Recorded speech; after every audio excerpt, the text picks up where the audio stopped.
اور میں یہ سمجھ لوں گی کہ اللہ تعالیٰ نے تیری صورت میں مجھے میرے گناہوں کی سزا دی ہے۔ امی کھل کر کہیں آپ کیا کہنا چاہتی ہیں؟ تم مجھ سے اکثر سوال کیا کرتی تھی نا تمہارا باپ کون ہے، کہاں ہے، اور میں کہتی تھی وہ کسی حادثے میں مر چکا ہے، مگر یہ سچ ہے وہ مرا نہیں ہے۔ میرے دل سے پل پل اس کے لیے بد دعائیں نکلتی ہیں۔ اور پھر میں چلے گئی اس وقت میں جب میں حسین اور جوان ہوا کرتی تھی۔ ہم لاہور میں رہتے تھے۔ میرے بابا چودھری قادر خان بہت بڑے جاگیردار تھے۔ روپیہ پیسہ سب کچھ تھا میرے اندر، اور اسی وجہ سے میں ضدی اور باغی ہو گئی تھی۔ اپنی خوشی حاصل کرنے کے لیے اپنی عزت تک کا پاس نہیں رکھتی تھی۔ اور پھر میں نے ایک دن اپنے ماں باپ کی عزت کو سر عام رات کے اندھیرے میں نیلام کر ہی دیا۔ ہماری حویلی میں ایک بہت خوبصورت باغ ہوا کرتا تھا جس کی دیکھ بھال رامو کاکا کیا کرتے تھے۔ پھر ان کی اچانک وفات ہو گئی۔ ان کی جگہ ایک نیا مالی آیا۔ جب میں نے اس کو دیکھا تو میں اس کو دیکھتی رہ گئی، کیونکہ وہ کوئی بوڑھا انسان نہیں تھا بلکہ دل فریب شخصیت کا مالک نوجوان تھا۔ سحر انگیز آنکھیں، آواز اس کی ایسی خوبصورت، گھنے بال، سادہ سے لباس میں انتہائی پرکشش وہ دکھائی دے رہا تھا۔ اس کا نام تھا یوسف۔ میں تو اس کی محبت اس کے سحر میں جگڑتی چلی گئی۔ عاشق بنا دیا مجھے اس کے اس انداز نے۔ میں یہ بھی بھول گئی وہ ہمارے گھر کا ایک معمولی سا مالی ہے۔ محبت میں بہتی چلی جا رہی تھی۔ رات کے اندھیرے میں ہم دونوں ملا کرتے تھے۔ میرے بابا عزت اور شہرت والے اور بہت طاقتور انسان تھے۔ انہوں نے میری منگنی طے کر دی۔ میں ان سے لڑ نہیں سکتی تھی یوسف کے لیے۔ اس اونچی حویلی کی عزت اور جاہ و جلال کو اندھیروں کی نظر کرتے ہوئے یوسف کے ساتھ میں بھاگ نکلی، کیونکہ اس نے ہی مجھ سے کہا تھا کہ ہم بھاگ جاتے ہیں۔ اس کی باتوں میں آ گئی بیوقوف لڑکی میں اپنے باپ کی عزت سر عام نیلام کرتے ہوئے رات کے اندھیرے میں بھاگ گئی۔ وہ مجھے لاہور سے دور ایک گاؤں میں لے گیا اور دوستوں کے ساتھ مل کر ہم نے نکاح کر لیا۔ شادی کا پہلا سال بہت حسین تھا۔ محبت میں دن کیسے گزرے یہ تو پتہ ہی نہیں چلا۔ مجھے یہ لگا میں نے بالکل صحیح فیصلہ کیا ہے، پر جب پہلی بیٹی پیدا ہوئی میری تو اس وقت اندازہ ہوا کہ میرا فیصلہ کتنا غلط تھا، کیونکہ یوسف کے تیور بدلنا شروع ہو گئے تھے۔ وہ بیٹیوں کو بالکل پسند نہیں کرتا تھا، اس کو بیٹا چاہیے تھا۔ جب سنبل 1.5 سال کی ہو گئی تو اس نے مجھے وارننگ دی، اگر اس بار بھی بیٹی ہوئی تو میں تمہیں طلاق دے دوں گا۔ اور جب دوسری بار بھی میری بیٹی ہوئی یعنی تم پیدا ہوئی تو اس نے مجھے غصے سے اتنا مارا کہ میں تمہیں بتا نہیں سکتی کہ جسم کے زخم تو بھر جاتے ہیں، دل پر جو زخم لگا وہ کیسے مٹ جاتا۔ غصے میں مارتے مارتے اس نے مجھے 3 الفاظ جو مرد کی جاگیر ہوتے ہیں وہ کہہ دیے۔ طلاق دے کر مجھے دونوں بچیوں کے ساتھ گھر سے نکال دیا۔ میں اپنا سامان لے کر رات کے اندھیرے میں، سردی کی وہ راتیں تھیں، نکل پڑی۔ کچھ نہیں پتہ تھا کدھر جاؤں گی، ماں باپ کا گھر تو چھوڑ ہی چکی تھی۔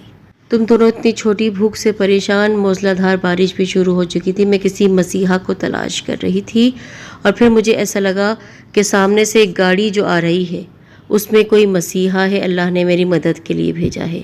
میں نے سامنے آ کر گاڑی کو رکوایا۔ گاڑی کا شیشہ جب اس نے کھولا تو وہ کوئی نمازی پرہیزگار لگ رہا تھا، اس کی داڑھی تھی۔ دل میں خیال آیا کہ یہ اچھا ہوگا انسان، اس سے مدد لے لیتی ہوں۔ ہاتھ جوڑتے ہوئے کہنے لگی، صاحب میری بچیاں چھوٹی ہیں، بھوک سے تڑپ رہی ہیں، اگر تم مجھے شہر تک چھوڑ دو تو اللہ تمہارا بھلا کرے گا۔ مجھے نہیں پتا تھا کہ وہ بھی شیطان ہی تھا۔ اس نے جلدی سے کہا کہ ہاں، آ کر گاڑی میں بیٹھ جاؤ۔ میں اپنی دونوں بچیوں کے ساتھ گاڑی میں بیٹھ گئی۔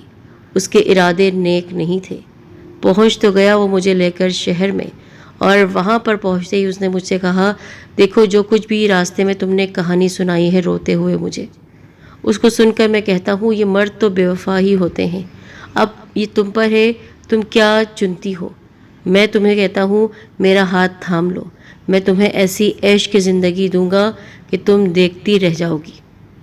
میں اس کی طرف گھور کر دیکھنے لگی، کیا عیش کی زندگی دینا چاہتے ہو؟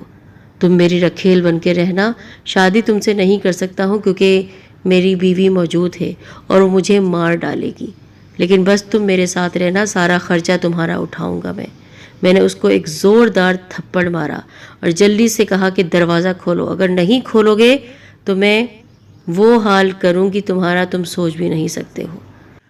ٹوٹی ضرور تھی، کمزور نہیں تھی، اور وہ واقعی ڈر گیا۔ ڈرپوک انسان مجھے بیچ سڑک میں چھوڑ کر چلا گیا۔ اب سردی کی وہ یخ بستہ راتیں میں سڑک پر ہی تم دونوں کے ساتھ بیٹھ گئی، تم لوگ بھوک سے رو رو کر ہلکان ہو گئی تھی، میں نیند میں ڈوبی ہوئی ٹھنڈی سڑک پر تم دونوں کے ساتھ بیٹھی ہوئی تھی۔ پھر اللہ تعالیٰ نے واقعی میری دعا سن لی اور مجھ پر رحم کیا، ایک بابا کو مسیحا بنا کر میرے پاس بھیج دیا۔ سر پر مجھے ایک شفقت بھرا ہاتھ محسوس ہوا، آنکھیں کھول کر میں نے دیکھا تو کوئی بابا تھے، فجر کی نماز پڑھ کر آئے تھے۔ کہا کہ بیٹا اتنی سردی میں ٹھنڈی سڑک پر بچیوں کے ساتھ بیٹھی کیا کر رہی ہو؟ فوراً انہوں نے سنبل کو اپنی گود میں لے لیا۔ تم یہاں پر جو بیٹھی ہو لگتا ہے بہت پریشان ہو، کوئی نہیں ہے تمہارا، چلو اٹھو میں تمہیں چھوڑ دیتا ہوں، کہاں پر جانا ہے؟ میں نے کہا میرا کوئی گھر نہیں ہے، میرے شوہر نے مجھے دھکے مار کر گھر سے نکال دیا ہے۔ تو کہنے لگے کوئی بات نہیں، تم میرے گھر چلو، اور یوں مجھے اپنے گھر لے آئے۔ آواز دینے لگے، ارے کلثوم کی اماں، کلثوم کی اماں دیکھو ہماری کلثوم آئی ہے۔ میں بابا کو دیکھنے لگی، اماں جیسی آئیں، انہوں نے کہا دیکھو ہماری کلثوم کو پھر سے بھیج دیا ہے اللہ نے، اس کو چھین لیا تھا لیکن دیکھو کلثوم آ گئی، اور اس بار کلثوم کی دونوں بچیاں بھی ہیں، میری نواسیاں بھی ہیں، آج سے ہماری بیٹی بن کر ہمارے گھر میں رہے گی۔ اس کا کوئی سہارا نہیں ہے تو کیا ہوا، ہم اس کے ماں باپ ہیں، اور یہ دونوں بچیاں ہماری نواسیاں ہیں۔ اور واقعی بابا نے اپنی بات کی لاج رکھی اور میں ان کی بیٹی کلثوم بن کر وہاں رہنے لگی۔ تھا تو نام میرا رقیہ، لیکن وہ مجھے کلثوم ہی پکارتے تھے۔ پھر بابا کا سہارا بننے کے لیے میں نے سلائی کڑھائی کرنا شروع کر دی، اور اچھی جب میں سلائی کڑھائی کرنے لگی، ڈریس ڈیزائن کرنے لگی، تو پھر مجھے کام ملنا شروع ہو گیا، اور یوں میں نے تم دونوں کی کفالت کرنا شروع کر دی، کیونکہ بابا بہت بوڑھے تھے۔ اچھا نہیں لگتا تھا کہ وہ میرے لیے اتنی قربانی دے رہے ہیں، کیا رشتہ تھا میرا ان سے، اور انہوں نے تو ایسے انسانیت کو نبھا دیا کہ اگر وہ واقعی مجھے سہارا نہیں دیتے، میرے سر پر ہاتھ نہیں رکھتے، تو میں تم دونوں کے ساتھ کسی ٹھنڈی سڑک پر مری پڑی ہوتی۔ جو کتاب میں بند کر چکی تھی، آج مجھے اپنی بچی کے سامنے وہ کتاب کھولنی پڑی۔ میں مسلسل بولی چلی جا رہی تھی، اور وہ آنسوؤں سے تر آنکھوں کے ساتھ مجھے دیکھتی رہی، پھر چپ چاپ میری گود میں سر رکھ کر لیٹ گئی۔ میں بھی دیوار سے ٹیک لگائے اپنی آنکھوں کو بند کر چکی تھی۔ صبح جب میری آنکھ کھلی تو وہ ویسی ہی میری گود میں سر رکھے سو رہی تھی۔ اب میرا دل چاہتا تھا میری بچی ثانیہ مجھ سے بات کرے، پر وہ بات نہیں کرتی تھی، وہ چپ ہو چکی تھی۔ بیٹا مجھ سے بات کرو، کیا میں نے کچھ غلط کہہ دیا ہے؟ تم مجھ سے ناراض ہو؟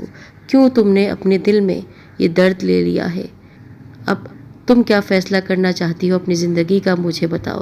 اگر تم فراز سے شادی کرنا چاہتی ہو تو ٹھیک ہے، اس سے کہو عزت اور شرافت کے ساتھ رشتہ لے کر آئے اور تمہیں لے کر جائے۔ میں بالکل منع نہیں کروں گی، مجھے میری اپنی بیٹی کی خوشی بہت زیادہ پیاری ہے، اور اگر تم اس کے ساتھ جانا چاہتی ہو تو اس کی بھی اجازت دیتی ہوں۔ نہیں امی، آپ کچھ نہیں کہیں گی، نہ آپ اس کے پاس جائیں گی نہ میں اس کے پاس جاؤں گی۔ اس کو اگر مجھ سے محبت ہے تو وہ خود آئے گا، لیکن وہ خود نہیں آیا، اس کی شادی کا کارڈ آ گیا 2 مہینے بعد۔ زندگی آگے بڑھنے لگی۔ سنبل کی میں شادی کر چکی تھی۔ 1.5 سال بعد اللہ نے اسے اولاد کی نعمت سے نوازا، اس کے گھر بیٹی پیدا ہوئی۔ بیٹی کا نام سن کر، یہ خبر سن کر میرا دل دھڑک گیا۔ میں نے کہا کہیں میری بیٹی کے ساتھ بھی وہی سلوک نہ کیا جائے جو میرے ساتھ ہوا ہے۔ سنبل کے گھر میں جب میں پہنچی ثانیہ کے ساتھ تو کیا دیکھتی ہوں، گھر میں عید کا سما تھا۔ اس کی ساس اور اس کا شوہر خوشی سے پھولے نہیں سما رہے تھے، کھڑے کھڑے صدقے دیے، بکرے کے کئی بکرے منگوائے گئے، شکرانے کے نفل مان لیے تھے انہوں نے۔ خوشی اتنی تھی ان کے چہرے پر کہ نام بھی انہوں نے مجھ سے کہا کہ آپ اپنی نواسی کا نام خود رکھیں گی۔ وہ میری پیاری دوست، بہترین دوست، میری بیٹی کی جو ساس تھی، اس نے میری بیٹی کا مان رکھ لیا۔ دنیا میں اچھے لوگ بھی ہوتے ہیں۔ اس کا شوہر بہترین شوہر ثابت ہوا، اور اسی دن پھر میں نے اپنی ثانیہ کی منگنی طے کر دی اپنی سنبل کے دیور سے، یعنی میری دوست کے چھوٹے بیٹے سے، کیونکہ ایسے بہترین گھروں میں جب بچیاں جاتی ہیں تو ماؤں کے دلوں کو چین آ جاتا ہے۔ اس دن ایک ساتھ ہم نے اتنی خوشیاں منائیں، رب نے مجھے ایک ساتھ ساری خوشیاں دے دی تھی۔ مجھے اماں کی ایک بات شدت سے یاد آ گئی، بیٹیاں تو اللہ کی رحمت ہوتی ہیں، کاش میں بھی اپنے والدین کے لیے رحمت ہوتی تو یوں گھر سے نہ بھاگتی۔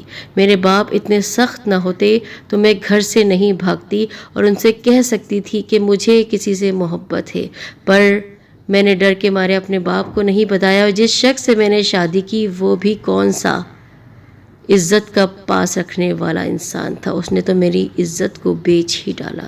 پر اپنی بیٹیوں کو آج خوش دیکھ کر میں اپنی زندگی میں ہونے والے اس گناہ کو بھول تو نہیں سکتی ہوں، اللہ کے حضور صرف معافی مانگتی ہوں، کیونکہ والدین کے لیے فخر کا باعث ہوتی ہیں وہ بچیاں جو عزت کے ساتھ دوسرے گھر میں بیاہی جاتی ہیں، نہ کہ رات کے اندھیرے میں اپنے عاشقوں کے ساتھ چھپ کر ملتی ہیں اور بھاگ جاتی ہیں۔